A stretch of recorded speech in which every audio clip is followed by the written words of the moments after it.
মুক্ত চিন্তা নিরপেক্ষ দৈনিক এই দিন ডিজিটাল প্ল্যাটফর্মে আপনাদের স্বাগত জানাচ্ছি। আমি এস এ শাকের। ইতিহাস ঐতিহ্যের পটভূমি রূপগঞ্জ থেকে যুক্ত আছি আমরা। আমরা এই মুহূর্তে আছি রূপগঞ্জ থানা। আপনারা জানেন রাজধানীর আ অ অতি সন্নিকটে রূপগঞ্জ অত্যন্ত গুরুত্বপূর্ণ একটি জায়গা। কিন্তু বর্তমানে এটি মাদকের একটি আখড়ায় পরিণত হয়েছে বলে একটা বিতর্ক রয়েছে। এই ব্যাপারে যদি আমরা একটু কথা বলি, আমাদের সাথে যুক্ত আছেন রূপগঞ্জ থানার যোগ্য ভারপ্রাপ্ত কর্মকর্তা এইচ.এম. সালাউদ্দিন সাহেব। আমরা এই বিষয়ে একটু ওনার সাথে কথা বলার চেষ্টা করব। জি, একটু জানতে চাচ্ছি যে আপনারা দীর্ঘদিন যে মাদক নিয়ে কাজ করছেন, তারপরেও কেন মাদকটা রূপগঞ্জ থেকে মানে করা যাচ্ছে না? ধন্যবাদ আপনাকে। মাদক রূপগঞ্জের মানুষের সংখ্যা অত্যাধিক। আ কলকারখানা সহ শিল্প কারখানা সহ এখানে প্রায় ২০ লক্ষাধিক মানুষের বসবাস, যার মধ্যে স্থায়ী এবং অস্থায়ীভাবে মানুষ ভাড়াটিয়া হিসেবে বসবাস করে। যেহেতু ঢাকার সন্নিকটে, এজন্যে আ ভ্রাম্যমাণ মানুষের সংখ্যাও অনেক। সব মিলিয়ে রূপগঞ্জে প্রায় ২০ লক্ষাধিক মানুষের বসবাস। এর মধ্যে মাদক সেবী এবং মাদক বিক্রেতার সংখ্যাও নেহাত কম নয়। আপনারা জানেন বিগত আ আমার কর্মকালে রেকর্ড সংখ্যক মাদক সেবী এবং বিক্রেতাকে আমরা গ্রেপ্তার করে আইনের আওতায় আনতে সক্ষম হয়েছি। যার মধ্যে প্রায় ৩ শতাধিক মাদক সেবী এবং বিক্রেতাকে আমরা ভ্রাম্যমাণ আদালতের মাধ্যমে শাস্তির আওতায় এনেছি। এছাড়া বিগত ৩ মাসে প্রায় ১.৫ শতাধিক আসামিকে আমরা নিয়মিত মামলায় আমরা বিচারার্থে সোপর্দ করেছি। বিভিন্ন স্থানে আমরা গণমানুষের মধ্যে এই মাদক বিরোধী মনোভাবটা গড়ে তোলার জন্য আমরা ব্যাপক প্রচার করে থাকি। এ লক্ষ্যে স্থানীয় মানুষজন আমাদেরকে মাদক সেবী এবং বিক্রয় যারা করে তাদের ব্যাপারে আমাদেরকে তথ্য প্রদান করে। আমাদের পুলিশ সদস্যদের সর্বশক্তি দিয়ে এই মাদক সেবনকারী এবং বিক্রয়কারীদের বিরুদ্ধে অভিযান পরিচালনা করে তাদের আইনের আওতায় এনে থাকি। আচ্ছা, এই ব্যাপারে রূপগঞ্জের জনগণের একটা দ্বিমত আছে। সেটা হচ্ছে যে অতীতে আমরা যা দেখেছি যে রূপগঞ্জ থানার কর্মকর্তা যারা কাজ করেছেন তারা অনেক সময় মাদকের আ আ আটক করেও তারা টাকার বিনিময়ে ছেড়ে দিয়েছেন হয়তোবা কোনো রিকোয়েস্টেড ইয়েতে প্রভাবশালী ব্যক্তিদের মাধ্যমে তাদেরকে ছেড়ে দিয়েছেন। আর তারা যেটা বলছেন যে আপনারা বর্তমানে যে পরিমাণ মাদক আটক করছেন সেক্ষেত্রে এটা হয়তো খুচরা ব্যবসায়ী বা মাদকের সংশ্লিষ্ট, কিন্তু প্রকৃতপক্ষে যারা মাদক ব্যবসায়ী তারা আটক হচ্ছে না। যার জন্য মাদকটা নির্মূল করা হয়তো সম্ভব হচ্ছে না। এই ব্যাপারে আপনার মতামত কি? আমার জানা মতে এখানে কোনো পুলিশ সদস্য কর্তৃক এমন কোনো কাজের সাথে জড়িত থাকার কোনো সুযোগ নাই যে মাদক আ বিক্রয়কারী বা সেবনকারী কাউকে কোনো উপায়ে আ তাকে গ্রেপ্তারের পর ছেড়ে দেয়, এরকম কোনো সুযোগ নাই। কেউ এইরকম কোনো কাজের সাথে ইনভলভ নেই। আমি বলব, তারপরে আপনাদের কাছে কোনো তথ্য যদি এরকম কোনোভাবে আসে দয়া করে আমাকে জানানোর জন্য অনুরোধ করব। নিঃসন্দেহে যদি এরকম কিছু থাকে সে বিভাগীয় শাস্তির আওতায় আসবে। আমার কাছে দলীয় কোনো প্ল্যাটফর্ম থেকে কখনো কেউ তদবির করতেছে এই মাদক ছাড়ানোর জন্যে, এটাও কেউ এখন পর্যন্ত করে নাই। বরং আমাদের মাননীয় সাংসদ জনাব মুস্তাফিজুর রহমান ভূঁইয়া দীপু মহোদয় আমাদেরকে এই মাদক বিক্রয় এবং সেবনের সাথে যারা জড়িত তাদের মূল উৎপাদনের জন্য দলীয় ফোরাম থেকেও ব্যাপক সহযোগিতা করে থাকে। আমার কাছে কখনো কোনো মাদক সেবী বা বিক্রয়কারী আটকের পর কোনো দলীয় ফোরাম থেকে কেউ কোনো তদবির করে চাপ প্রয়োগ করেনি।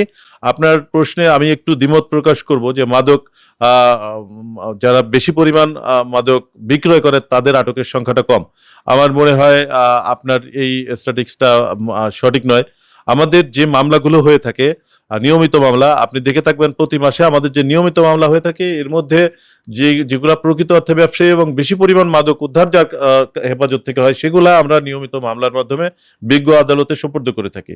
আর সেবনকারী এবং বিক্রয়কারীর মধ্যে যাদের একেবারেই কম সংখ্যক মাদক উদ্ধার থেকে যেক্ষেত্রে সেক্ষেত্রে আমরা সেগুলাকে বিজ্ঞ নির্বাহী ম্যাজিস্ট্রেটের ভ্রাম্যমাণ আদালতে আমরা উপস্থাপন করে তাদেরকে ভ্রাম্যমাণ আদালতের মাধ্যমে সাজা প্রদান করা হয়ে থাকে।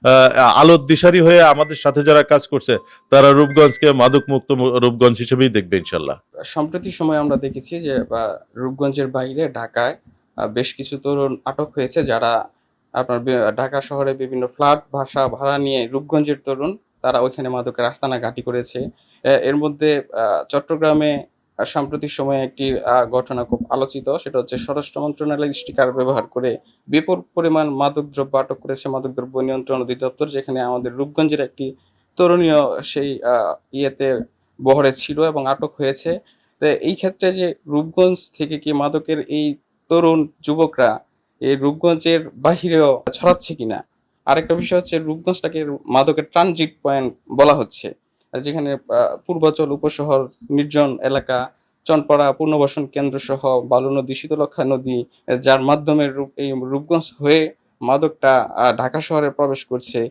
এই যে প্রক্রিয়াটা এর নির্মূলে আপনাদের ভূমিকাটা কি? আসলে রূপগঞ্জে মাদক উদ্ধারের জন্য যেই পরিমাণ অভিযান পরিচালনা হয়ে থাকে, মাদক ব্যবসায়ীদের প্রতি যেই পরিমাণ চাপ, প্রশাসনিক চাপ রয়েছে, আর নদীপথ হোক, সড়ক পথ হোক, যে পথই হোক, আমরা আমাদের তথ্য নির্ভর কাজ, আমরা যেখানেই তথ্য পাই যে এখানে মাদক বিক্রয় বা সেবনের মতো ব্যবস্থা রয়েছে, আমরা সেখানেই অভিযান পরিচালনা করে থাকি। আর বেশিরভাগ ক্ষেত্রেই আমাদের অভিযানও সফল হয়ে থাকে বা হচ্ছে, আপনারা দেখতেছেন। এখন রূপগঞ্জের মানুষ বাংলাদেশের অন্য এলাকায় মাদক সহ আটক হওয়ার যে প্রশ্ন আপনার, এই প্রশ্নে আমি মনে করি রূপগঞ্জ একটি জনবহুল জায়গা, ঢাকার অতি নিকটবর্তী। এখানে রূপগঞ্জের উপর দিয়ে বাংলাদেশের বিভিন্ন অঞ্চলের মানুষের যাতায়াতের সুব্যবস্থা, বা ঢাকায় প্রবেশ বা ঢাকা থেকে দেশের বাইরে যাওয়ার জন্য রূপগঞ্জের উপর দিয়ে, বিশেষ করে আমাদের 300 ফিট এলাকার এই রুটটি ব্যবহার হয়ে থাকে, এই মহাসড়কটি ব্যবহার হয়ে থাকে। পাশাপাশি এশিয়ান হাইওয়ে আছে, আরও একটি হাইওয়ে রাস্তা আছে, যেগুলো দিয়ে সারা দেশের মানুষ যাতায়াত করে। এখন রূপগঞ্জের মানুষ দেশের অন্য অন্য এলাকায় যাতায়াতের সময় যদি মাদক ব্যবসায়ী কেউ মাদক পরিবহনের কাজে নিজেকে নিয়োজিত করে এবং আইনের আওতায় আসে, সেক্ষেত্রে আবার এমনও হতে পারে যে তারা প্রকৃতার্থে রূপগঞ্জের মানুষ হইলেও তারা বসবাস করে অন্য এলাকায়, সেক্ষেত্রে সেই সমস্ত এলাকায় তারা মাদক ব্যবসা করতে গিয়ে তারা আইন শৃঙ্খলা বাহিনীর হাতে আটক হচ্ছে। যে এই রূপগঞ্জকে মাদক মুক্ত করতে আপনার পক্ষ থেকে রূপগঞ্জবাসী কোনো বার্তা দিতে চাচ্ছেন কিনা? অবশ্যই রূপগঞ্জ যেহেতু একটা শিল্প প্রধান এলাকা, এখানে স্থায়ী এবং অস্থায়ীভাবে অনেক মানুষের বসবাস, আপনারা জানেন যে 20 লক্ষাধিক মানুষ বসবাস করে এখানে। রূপগঞ্জের প্রতিটি সমাজে এই মাদকের একটা বিস্তার এটা রয়েছে। আমি রূপগঞ্জের প্রতিটি বিবেকবান মানুষকে আমি আহ্বান করব যে আপনি আপনার পরিবারকে বাঁচান, আপনার পরিবেশকে বাঁচান, এই রূপগঞ্জকে বাঁচান। এর জন্য আপনি আমাদেরকে তথ্য দিয়ে সহায়তা করেন।